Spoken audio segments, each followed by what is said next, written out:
Welcome to the Pilot's Log Podcast. My name is William Foster, and on this episode, I thought we would do something a little different. I decided to do a video podcast featuring Tora, Tora, Tora. As you can tell, I'm sitting in a Japanese Zero, or at least a Zero replica, owned by a good friend of mine by the name of Billy Parker and his lovely co-pilot.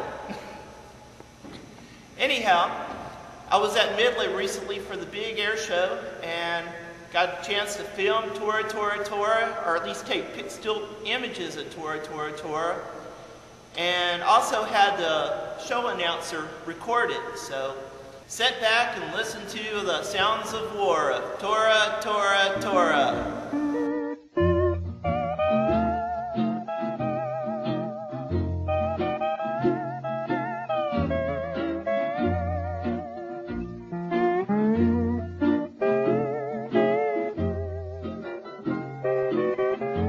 I'd like you to go back in history with me. I'd like you to go back in history to a time over 65 years ago. A time when America was a totally different place in which to live and work. I want you to go back to the Hawaiian Islands. The time, about 7:55 in the morning. The place, Pearl Harbor. The date, December the 7th, 1941. 6 aircraft carriers. The Akagi, Kaga, Hiryu, Soryu, Shokaku, and Suikaku have launched 238 aircraft from the Imperial Japanese First Fleet. Ladies and gentlemen, the invasion of our island bases on the island of Oahu took place on that December the 7th morning. You are there. The Mitsubishi A6M0, the Nakajima B5N Kate, and the Aichi D3A dive bomber. Admiral Isoroku Yamamoto had ordered one of his lead commanders, Commander Matsuo Fushida, to put together an invasion of American bases at Oahu, which would draw them into World War II. Indeed, at the time of the invasion, our ambassador, Cordell Hull, was meeting with the Japanese ambassador, Nomura, trying to negotiate peace.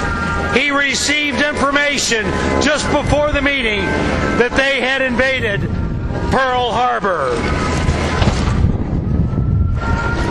In the lead aircraft, the Nakajima B5N Kate, with a specially designed torpedo between the wheel wells to run shallow in the bay there at Pearl Harbor, was Commander Minoru Genda. He called back to Admiral Chiichi Nomura and he said, "Tora, Tora, Tora," a signal that they had completely surprised the American forces at Pearl Harbor and were wreaking devastating damage to America's Pacific Fleet under the command of Admiral Husband Kimmel.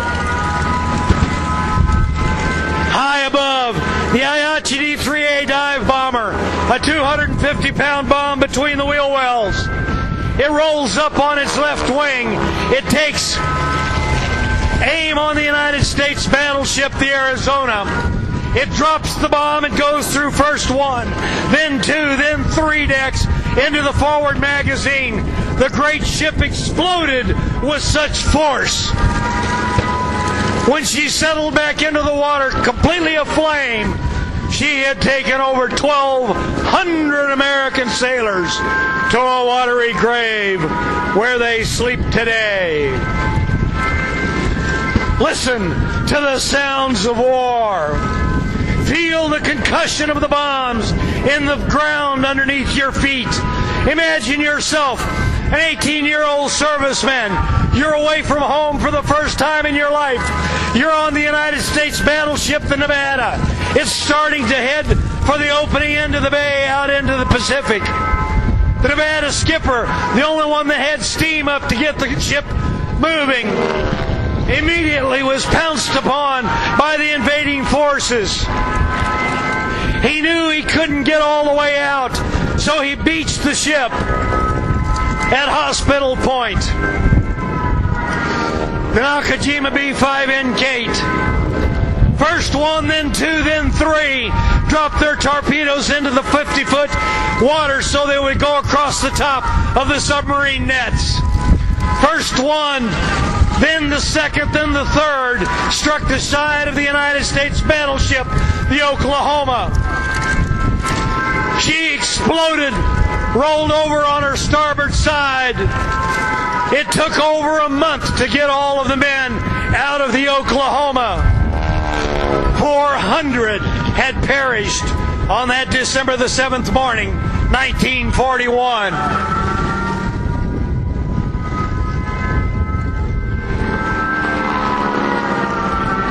General Walter Short, the commander of the Pacific Defense League, based at Hickam Field, had ordered all of his aircraft to be parked out on the ramp, out of their normal revetments. He was afraid of sabotage. One young serviceman walking picket duty had a .45 caliber pistol in his pocket. He said, "Ken, they were so close to me, I could see the whites of their eyes as they came down and exploded their ordnance on our P-40s and B-17s."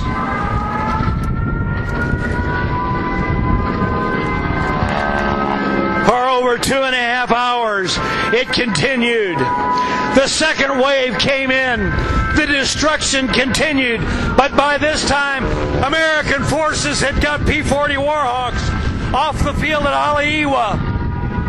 They managed to shoot down 7 of the invading fighters on that December the 7th morning.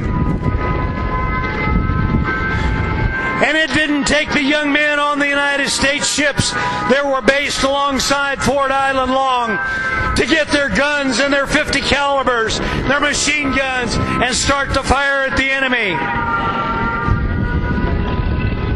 As it recovered back to the ships, Admiral Demora made a grievous error.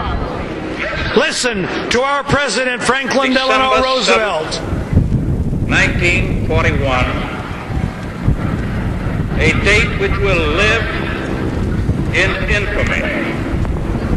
The United States of America was suddenly and deliberately attacked by naval and air forces of the Empire of Japan. The attack yesterday on the Hawaiian Islands has caused severe damage to American naval and military forces. I regret to tell you that very many American lives have been lost. In addition, American ships have been reported torpedoed on the high seas between San Francisco and Honolulu. Remember the character of the onslaught against us. And ladies and gentlemen, I'm here to tell you that America did gain that inevitable triumph.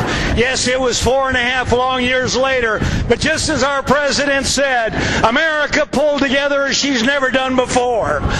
Rosie became a riveter. We started building ships at the rate of 1 a day. We built over 300,000 aircraft a year. We started saving rubber and aluminum and all of the other things that the young men and women who wore the uniform of our great nation went into battle. The things that they needed, America provided. Just like here at Midland Army Field, ladies and gentlemen, we put training facilities together throughout the South and the Southwest. As we listen to the great Kate Smith, I want you to think about this. I want you to think about all of the young men and women who put the uniform on to go fight, that America could be the greatest free nation in the world. We continue to be that. But ladies and gentlemen, we're also the bookward of freedom throughout the world. Whether our troops go into battle, World War I, World War II, Korea, Vietnam, Panama, the Persian Gulf, Afghanistan, wherever America's men and women, their sons and daughters, put on the uniform and carry the flag of the greatest free nation in the world, it is because of them and the attitude of the American people that allows us to be the greatest free nation in the world. Do you believe that, Midland, Texas? Do you believe that? If you do, put your hands together and let them hear you downtown, both in Midland and Odessa. Ladies and gentlemen, we have Tora, our Charles Hutchins, Jim Ryan, Ron Wright, Mike Burke, Billy Parker, Dan Reedy, Ron Iberg, Patrick Hutchins, Skip Rawson, Pat McClure, Gene Armstrong, and Bobby Covington. Robert Nishimura and Tom Hill are our ground support guys in the P-51 Mustang. Ladies and gentlemen, Colonel Larry Lumpkin. All of the aircraft that you've seen here were built for the movie Tora in 1967 by 20th Century Fox. We are, ladies and gentlemen, proud to be Americans. Be proud to wave the flag of the greatest free nation in the world. We are Tora.